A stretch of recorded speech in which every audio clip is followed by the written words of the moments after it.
अगर कोई इस जहरीला सांप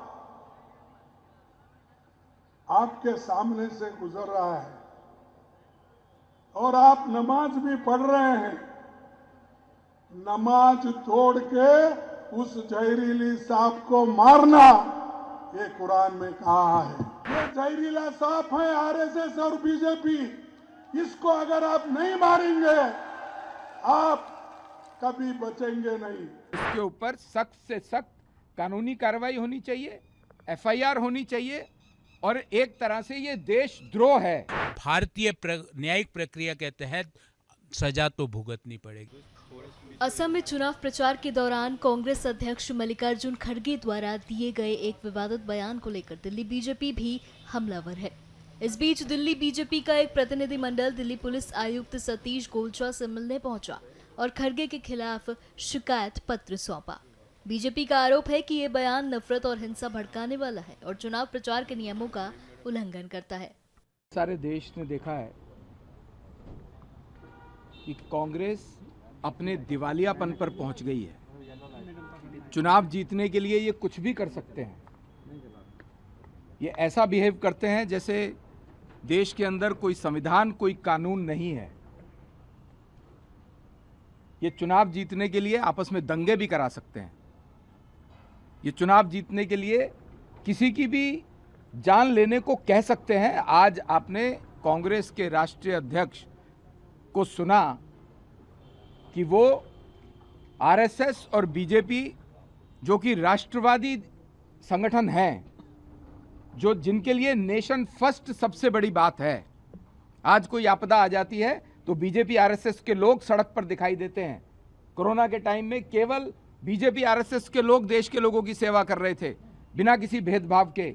उनके बारे में अगर कांग्रेस के राष्ट्रीय अध्यक्ष बोलते हैं कि ये जहरीला सांप है और आपको इनको मारना चाहिए, कुरान में ऐसा लिखा है, नमाज पढ़ते हुए भी अगर आपको नजर आ जाए तो उन्हें मारना चाहिए, ये इस बात से साफ समझ में आता है कि ये कम्युनल रॉयट्स देश में कराना चाहते हैं।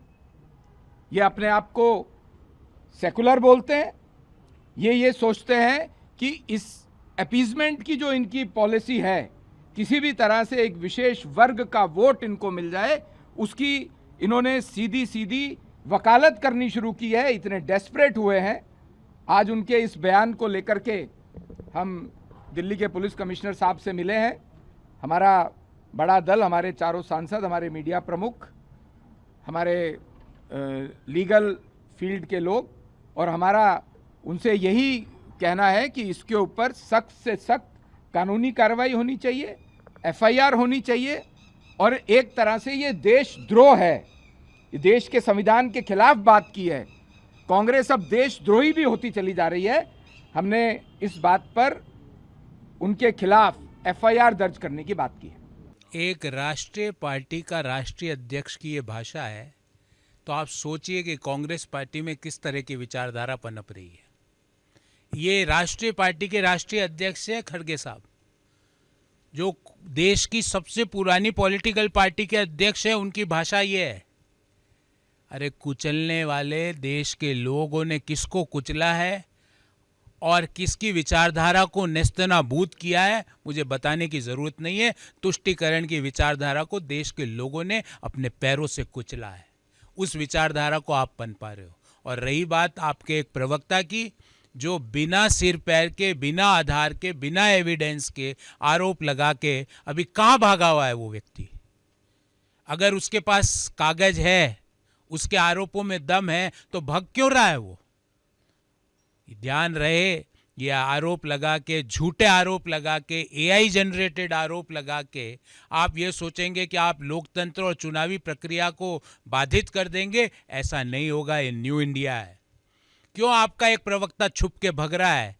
उसने लोकतंत्र को प्रभावित करने का पाप किया है। उसको भारत की न्यायिक प्रक्रिया के तहत उस पाप की सजा भुगतनी पड़ेगी। एक चुनावी राज्य को, लोगों का माइंड को चेंज करने का एक गलत प्रयास किया है, उस लोकतंत्र को कमजोर करने का प्रयास किया, उसको इसके लिए भारतीय न्यायिक प्रक्रिया के तहत सजा तो भुगतनी पड़ेगी। और खड़गे साहब उस व्यक्ति को कह देना आप कि वो कितना भी भाग ले, भारत की न्यायिक प्रक्रिया इतनी मजबूत है कि वो जहाँ छुप के बैठा है वहाँ से उसको उठा के और भारतीय न्यायिक प्रक्रिया के तहत उसको दंडित किया जाए।